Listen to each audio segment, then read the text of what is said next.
Hello, I'm Tosh Taylor. And I'm Jenna Morton. And today in studio with us, we have a fantastic guest. We have a teacher and an author joining us today, Tosh. I cannot wait to hear more of Ivana Fogarty's story. Welcome to the show. Thank you. Thank you. So tell us first a little bit about being a new author. You have a book in front of you. Tell us a little bit about it. I never thought I would have a book, but I do now. It feels really good to finally complete a project that was in the making for a long time.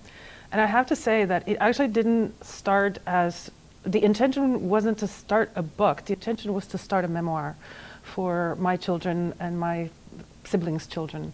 A story that my grandmother told and retold many times. But once the project was on the way, there were so many people that got invested and involved that it just kind of took off life of its own and became a book. And so the book is really the story of your grandparents. Yes. Can you tell us a little bit about your grandparents? Okay, well, I grew up knowing that I have a twin sister and a brother, and we knew our grandparents were kind of special from the time we were very little, even though we didn't know their story. And it wasn't until we were 11 or 12 that my grandmother started to talk about the hardship that went through in World War II. And then my grandfather passed away when I was in grade 11, and it kind of freed her story. My grandparents were of Jewish descent. They lost everybody in the Holocaust to the concentration camps. And they survived.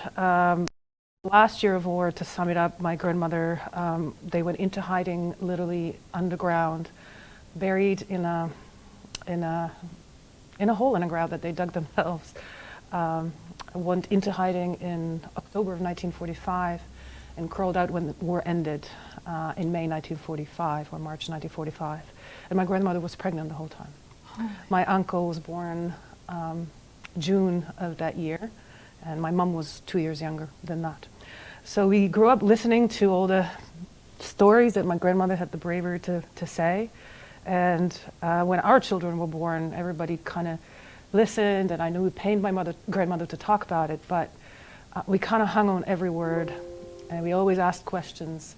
And then the more she talked, my mom and I were like, we should write that down someday. Mm-hmm. We should write that down someday. And then it wasn't until she passed away that we kind of said, okay, it's enough. Let's start typing. And so she started to write the Slovak version. I'm writing the English version, and then things happened along the way that just kind of made the project come to this. It's kind of amazing. People got involved. A historian read the book. We found more artifacts after my grandmother passed away to kind of build the story up. And because my grandmother, when they were in hiding that last year of war, they were in the dark, in the cellar, in the hole, and they couldn't tell time. They couldn't tell Monday from a Friday. They had very little food, and so she had very little kind of benchmarks to say if it was December, November, January. She could tell if it was cold, if it rained, if it snowed, how hungry they were, without noise, not moving. And then as we were writing this, my mom received a diary from a friend who knew that this was in the making. And the diary was written by a local priest who kind of recorded everything that went on that winter. Unbeknownst to us, we didn't know this person, but the diary made its way to our house. And it told chronologically all the events of that winter, how many Germans were there, how many people were caught. And it just made the story so much more, it gave that ladder to the memories, that the time that she couldn't keep track of. And then my mom knew a historian. She sent it off to just check it if you want to. He did. He got involved. He wrote a preface to it, just kind of a history of the Holocaust in Slovakia. And then we gathered all pictures and family mementos, and it became a story. One very, very amazing thing happened at the very end of our writing, which kind of made its way to the book, is my grandmother shared a lot of all her photos and letters and correspondence she had with her family. But when she passed away, and we always were ready to touch it, she would have a tickle trunk that she had shared with us. And then when she passed away, she had this oak desk in her in her room, and we tried to get it out of the room, and we wouldn't fit through the door, so we took it apart, and we found a letter that was never seen, never touched, never talked about. It was a letter that was written by her 16-year-old sister, who died in, my grandmother lost everyone, including her 16-year-old sister. And it was a response. We read the letter and we were astounded. We never heard her voice. I've heard my grandmother speak of her, but I never actually heard her voice. I never had her words in front of me. And it seemed to be an answer to something my grandmother must have suggested, which is go marry someone outside your faith so that you don't have to go, that you don't get deported. And in this letter, my 16-year-old, the younger sister of my grandmother, apologizes to my grandmother for not being able to do it, for not marrying outside of faith, for not marrying just without love. And it's like this Anne Frank documentary of the 16-year-old who writes this letter 6 days before she's deported to the concentration camp. And we never knew about this letter. And I think that was the letter that paved the way to my grandmother's sort of sense of guilt over being the only one that survived. She never once mentioned it, never ever. But when the historian read it, he said her voice needs to be in the book. Her name was Alice, just like my mom. My mom was named after her. And so we kind of we didn't know how to finish the book, and then at the end of the book, my mom writes a letter to her, the letter that my grandmother was never able to respond to. So that letter, when we found it, it was like, well, now it's kind of growing and made itself quite an emotional piece. My grandfather was also the youngest of 12. He lost most everyone except for 2 other siblings to concentration camps. His father was arrested in front of his eyes. So we grew up knowing very little of this. And then when my children are growing up, they ask questions and questions. And I think it's their impatience that was like, you gotta finish that book, you gotta finish that book. And anyway, Mom finished the Slovak version, her and I sat, and I finished the English version, and then it became a book. Incredible. It was a very, very personal journey to be able to kind of read. I try to just hearing her words in my mind and in my memory as close as I could remember it. Absolutely. Yeah. I don't know about you, but I have goosebumps. I do. I have several times I felt that, oh, what a journey. And I do have to say that that this is a testament to not only my grandparents and their bravery and their faith in survival, but also to a lot of people who helped them. Because during the war, if you were not Jewish, helping a Jewish person was punishable by law and death. But there are a lot of strangers who have helped my grandparents along the way by hiding them, by not betraying them, by giving them food. And they are in the book, they're mentioned, they are revered in our family. And when I was growing up, I actually remember meeting these people. We used to go there, visit. They stayed friends after the war. But I thought they were related. I didn't actually know the connections until much later, until I looked into the book. So I'm glad to have met at least their descendants, their sons and daughters or grandchildren. So yeah. What an incredible tribute to your grandparents' legacy for you and your mom to be able to put this together. Yeah. It is written for our children. My mother writes it for the grandkids, because when she was growing up, she didn't have grandparents, and she always felt the loss of them. And she wasn't a jealous person, but when she was in school and kids would say, I'm going to hang out with my grandparents for the weekend, she never had extended family. So once the kids, my kids and my siblings were born, she became a grandmother and knew what she kind of had lost. So she wrote it to them, and we wrote it to them, sort of kind of like it is dedicated to the grandkids. But I'm also a teacher, and I have a platform to share stories and teach kids not just about the story, but about the Holocaust, about humanity. I always ask myself, if I was in that position, what would I do? When somebody comes knocking at my door in the middle of the night and helping them is a life or death situation, what would I do? And I also think about my grandmother in a way that helps my life, because when she has gone through all of this, and came out of it at the end of the war, she was the most gentle, loving, forgiving person I've ever met. And she had all the right to be bitter and angry and missing her mom and dad and everyone, but she wasn't. And I feel like if she has got through this, I can get through anything. That's what the story gives me, is if she could do this, I can do anything.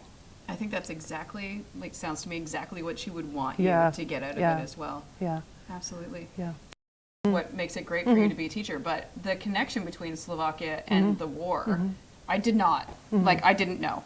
So Yeah, so here we know a lot about World War II, but World War II was fought in Europe. That's where the devastation was. That's where the huge loss of life, especially civilian, was. And part of the story that the historian adds to it is the history of the Slovak Holocaust, where the Slovak state was actually belonging or under Nazi rule, in a sense that it was a Slovak government that was a fascist government, and they followed Nazi laws, Hitler's laws, and deported over 70,000 Jews on their own dollar. And actually in this book, the thing that is amazing is that there were over 100,000 Jews in Slovakia before World War II, 70,000 of which died in concentration camps.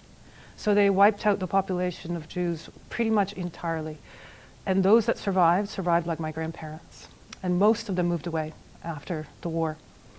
And actually my grandfather's sibling moved to Australia, and we have extended family there now, but my grandmother didn't want to move away because she hoped that somebody would come back at some point. And so that was one of the things that she used to say was, you know, I had fantasized of somebody coming back. And that's why they stayed. But build a great life. But Slovakia has that history that it followed Nazi rules. It was part of the final solution where, you know, Jews were supposed to be wiped out from the face of Europe, and a lot of them suffered the same fate. Interesting. Yeah. So you grew up in that area. Yeah. How did that play out in your lifetime? What was the feeling like? Because I think that's a part of the puzzle that we don't talk a lot about. Yeah. Is how that reverberates. Well, I think the first thing that I will say is that there are artifacts, and still, like, the countryside is marked by the past. Memorials, maybe war paraphernalia. Like, I grew up in a neighborhood where we had a World War II tank and World War II plane, and so you walk around the neighborhood knowing that these are the monuments to the place, but also in the people. It's in the people. My mom is a post-war child, but her parents remembered. And so we grew up, my grandparents grew up in a way that they didn't waste anything. You could not waste food in my house. You could not be cold. Slippers, sweaters, eat more. Don't throw away food. Don't put anything on your plate that you cannot eat. Save water, save everything, make everything from scratch. And we knew that was part of our upbringing, but it didn't make sense or didn't give value until much, much later. My grandmother was an amazing soup maker. And every single day that I went to school, my grandmother would ask, what kind of soup do you want when you get home? And we did.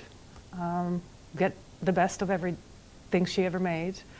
But I understood that when she came out of hiding and she was 8.5 months pregnant, and she described herself, well, she was described as a spider. Skinny, skinny, skinny, big belly. There were people that didn't think the baby was going to live. The first thing she ate was a warm bowl of soup. And so we grew up with these little, that's how that played out in our lives. I don't like today, I teach my students, don't throw out food, it's a sin.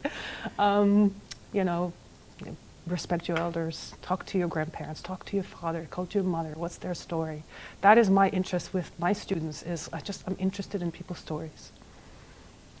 Well, and it is, there's so many stories, and every person's story has something that we can learn from. Yeah. And I think we're so lucky to have you decide to live here and to bring this story to the children you teach and the people that you get to meet, because I think that's such an important part of that, is to move these stories around. Yeah, that and way. share them. Yeah, and share them. I have students who bought it. I have parents of students who bought it. I have friends who bought it. And most of what I get is what I love about the book, and I love it because but is that it's not a history textbook. It's not just a memoir. It's a blend of both. But in the end, it's very, very personal. If you were to read it, it is a very personal testament. And a lot of people learn about history, about things that they might not know. And one of the things that I actually used to think about when the book was being finalized is that if nobody would ever like the book, the tickle trunk I mentioned before, my grandmother had all those things. She actually wanted to get buried with it. She wanted to burn all the letters, and that was going to be her end. She was going to just hold on to it. And my mother and my uncle, her brother, had a very hard time convincing her not to, especially the letter, the sister's letter. And eventually we convinced her. I said, this is for us, this is for the kids, this is for the grandkids. And then the tickle trunk came, when they passed away, became my mother's, and my mother held on to it really tight as well.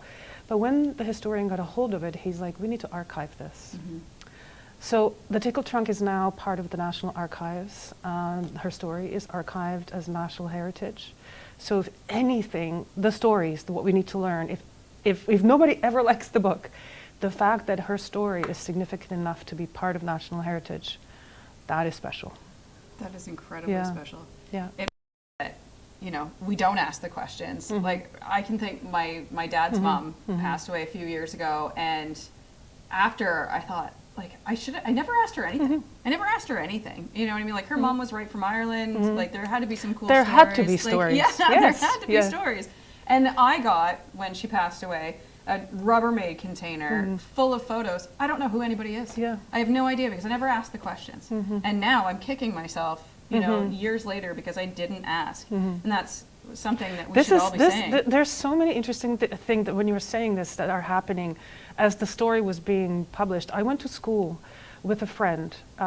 He, from kindergarten to grade 8. He was one of the quietest boys in class. Didn't quite know him all that well, but he's the kid that remembered everything about everyone. And we had a reunion a couple of years ago when I was home finalizing the book a couple of years ago. And we sat side by side and I had a little chat about what are you doing back home? And I was like, I'm writing a book about my grandparents. And then he says, you know what? I had a grandfather and I never talked to him. He's now dead and I know he had a really cool story. I said, oh yeah?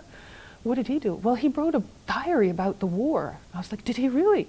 Well, it was the diary that was in this book. And it dawned on me after years and years of knowing this boy that he's actually named after him. His first and last name are the same. And I was like, are you telling me that I went to school with you for 14 years and I did not know this? Yeah. There you go. Yeah. Well, and to that point, there are so many other people's stories that are in your book now. And I think it's fascinating as adults that we start to understand those other lives that our parents and grandparents had, that there are people that have entirely different stories about them, that if we don't start asking those questions, you don't find out. Like, ask the questions. I know most of this is written from what my grandmother said. My grandfather never talked about it, never once, never one word, never anything at all. I don't know why a lot of people who went through that trauma don't, but I wish he had. I wish he had. I would love to know what it was like for him. I know what it was like for her and for them together from what she saw, but I would have loved to know what it was like for him. How many years were they married? They were married just before the war, I think in 1941 or 39, just before the war or at the beginning, and they stayed together till the end of their lives. So they met on the train, they were commuting, kind of love at first sight. That's a family story, kind of cute. And they remained married. Yeah. That's incredible. Like, and you know what I mean? Like, to go through that together with somebody and to be growing a child at the same time. Unbelievable. I can imagine the connection. She was very, very hungry. I bet. She used to say that she would eat nails if she had them. Oh, goodness. Yeah. I can't even imagine. And the other thing of my own kids is that I was the happiest when I was with them. We spent so much time with my grandparents. We grew up very close to them. And they had like my best memories to childhood go to them, and I kind of know that we made them happy. Yeah. That the grandkids, like my brother and my cousin and my sister, we just made them so happy. We gave them everything they lost, and that's an incredible feeling. It is. Yeah, and life is hard sometimes. You beat yourself up over all kinds of things, but my grandmother loved me. Yeah. What a perspective. Yeah. Oh, yeah. I had a lot of time to think about it. I didn't just come here to, you know, a lot of time to think. Yeah. But it's fantastic. It's so important for people to hear that part of the story as well, right? It's not just about telling their story, it's your mother's story and your story and how that trickles down. Yeah, and it's also the story, like I do truly believe in the historian who said, like, if it wasn't for that letter, if it wasn't for him suggesting, put her in the letter, put her in the book, her letter in the book, and just it became her story too. She cannot be forgotten either. He actually uses some of her writing in his lectures. He lectures on the Holocaust quite a bit. And so her part becomes a memory that is preserved as well. She died in Sobibor, which is one of the concentration camps in Ukraine, and it wasn't as big as Auschwitz, which is the most well known, but it was very deadly. It had almost no survivor rate. As Auschwitz had like 15%, Sobibor had none, or 1%. Most prisoners who went to Sobibor were actually presumed dead on the day of arrival, because they had. It wasn't even a labor camp, it was just a death camp. Right. And I remember the name being spoken in my house when I was growing up, and I think my mom and my grandmother actually went there once when I was young. But yeah, it's about her story as well. And to think, if you hadn't been able to get that chest through the door, you would have never found it. We would have never found it. And what was amazing was how carefully it was hidden. It was just like, it was never meant to be seen or found. Yeah. Unbelievable. Probably because your grandmother thought she was telling her sister to do something wrong, right? And just to protect her. But something these days you wouldn't find bad, but back then, oh my goodness. And you know, my daughter's 16 now, and she just finished the book a little while ago, and I was just like, I've talked about, she finished it and she texted me right away and said, I have questions, Mom. So we're yet to talk about that, yeah. That must be one of the best feelings, though, to have your daughter say, I have questions. Yeah. Oh, yes, absolutely. Like, it's their legacy as well, and my job is to present it to them, and what they do with that, where they go with that, how they carry that through life is up to them. Yeah. 100%. Yeah. Okay, well, we do have to wrap it up, unfortunately, but I feel like Jen and I can talk too. Oh, start with letting everyone know, now that they've heard about this amazing story, how they can get a copy to read it. I can provide you with the website and a link that it can be purchased online. I am working on, this just came out in the fall, so I'm working on having a distributor here in North America, because it's published by a small company, by a small museum in Slovakia. So I will leave you with you can post it to your podcast. Yeah. We'll share it, because it's not easy to say. Yeah, we'll share it online. Yeah.